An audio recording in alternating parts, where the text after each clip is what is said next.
Bonjour tout le monde, c'est Français Langue 9. Je suis ici à francobiblio.ca. Nous avons tous nos propres comptes ici et on a tous accès au même livre. J'ai créé ce qui s'appelle un bouquet de livres ici, 9e année Colombie-Britannique, qui contient 10 livres.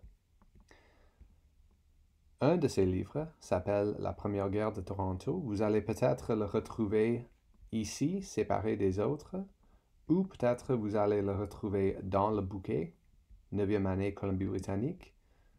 Donc je vais aller là. Et voilà, je trouve La Première Guerre de Toronto. Je vais le sélectionner.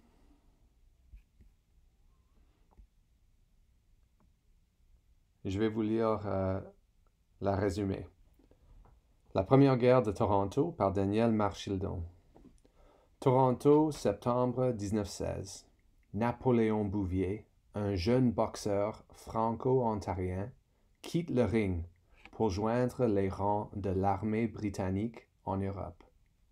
Il reviendra du front tourmenté par des blessures physiques et psychologiques, incertain de son avenir dans sa ville natale où règne un climat francophobe. Mais voilà que le soldat, qui croyait avoir échappé aux horreurs de la guerre, doit affronter un nouvel ennemi impitoyable et invisible, la grippe espagnole. En octobre 1918, la moitié de la population torontoise est touchée par le fléau et 50 000 personnes au pays en meurent. Napoléon a deux précieuses alliées, sa fiancée, Corinne, qui aspire à devenir enseignante, et Julie, une infirmière militaire dévouée et pleine de compassion. Mais l'ennemi est de taille et cruel. Le soldat Bouvier pourra-t-il gagner cette première véritable guerre de Toronto? Et si oui, à quel prix? Alors, vous allez rencontrer dans ce livre des thèmes de francophobie, c'est la peur ou l'haine, hatred, pour les francophones au Canada.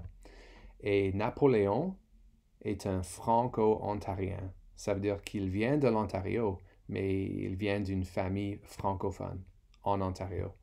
C'est encore très commun aujourd'hui, surtout au nord et à l'est de l'Ontario. Alors, il y a la guerre là-dedans. Il y a comment dit-on, le comme PTSD, des blessures psychologiques de la guerre. Mais aussi, c'est une histoire d'amour un petit peu. Et la grippe espagnole, c'est une très bonne parallèle pour le coronavirus qui se passe maintenant autour du monde.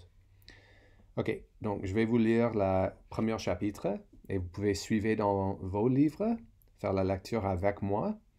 Et ensuite, je vais juste vous expliquer un petit peu un ou deux passages et les expliquer ce qui vient d'arriver dans le chapitre. C'est assez court, alors paniquez pas. OK, on y go.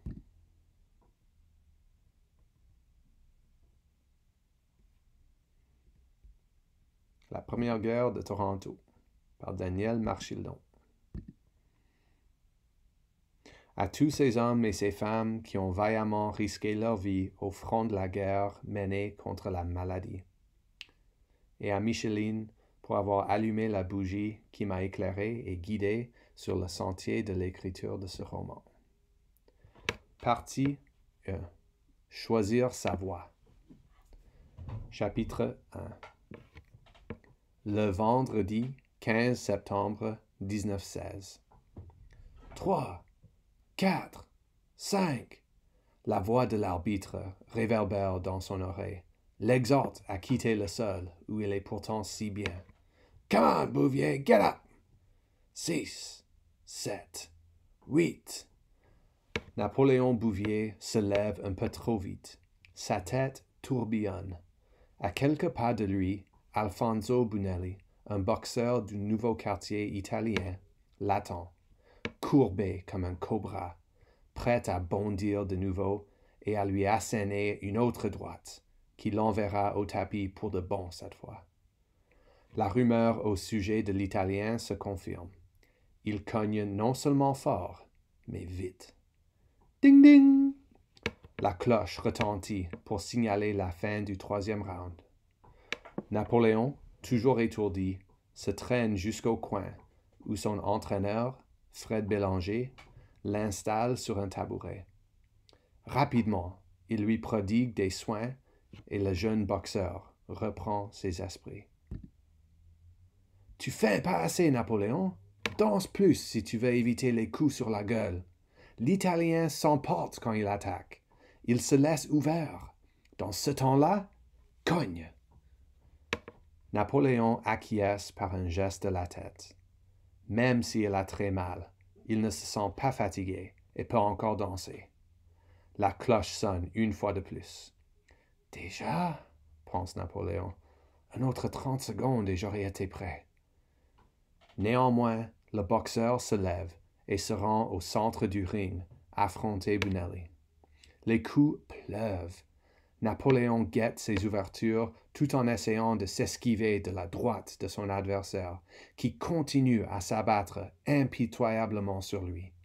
Soudain, il éprouve une brûlure pénible sur sa lèvre supérieure. Son rival vient de le toucher. Dans sa bouche, il goûte du sang.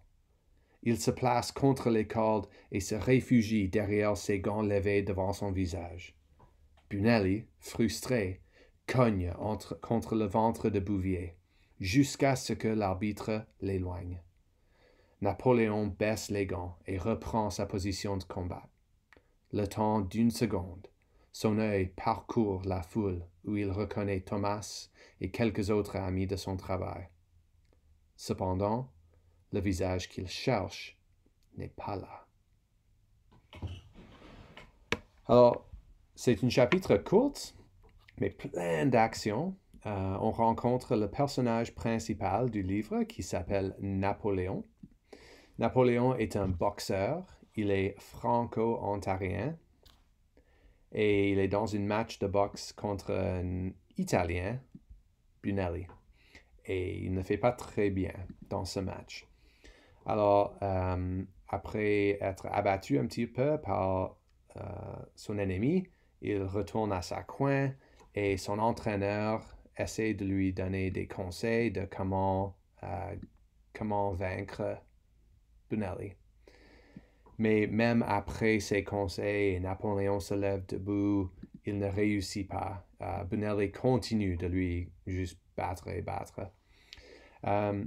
Finalement, quand il a juste une seconde, il regarde dans l'audience et il voit quelques-uns de ses amis, mais il y a quelqu'un qu'il cherchait dans l'audience qui n'est pas là. Alors, ce paragraphe ici, je pense que c'est un bon passage pour choisir pour une double entrée de journal.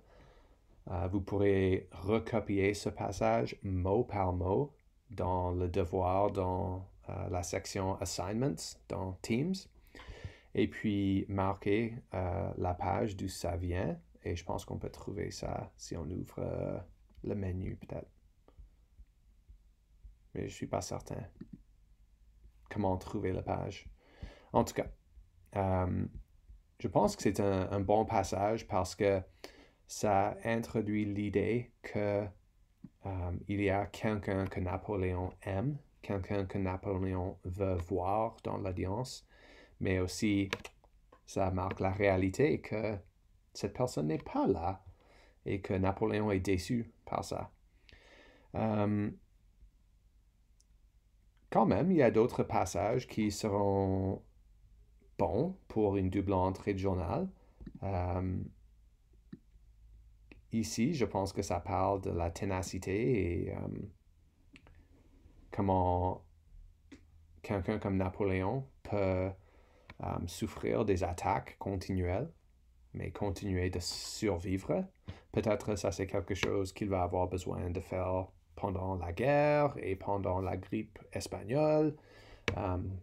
Continuer d'être frappé et de tomber par terre et continuer de se lever debout, on ne sait pas. Mais bon, j'espère que vous avez compris le chapitre et que vous l'avez aimé. Si vous trouvez le niveau comme bien trop difficile, peut-être vous devrez choisir un différent roman pour la prochaine semaine. Mais pour cette semaine au moins, s'il vous plaît, faites votre entrée de journal basée sur ça et envoyez-moi vos questions, soit sur Teams, si vous pouvez trouver un moyen de faire ça, ou juste directement par courriel, jwhittington@sd79.bc.ca.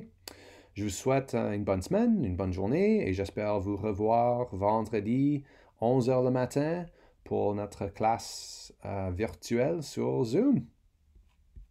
Au revoir, mes amis.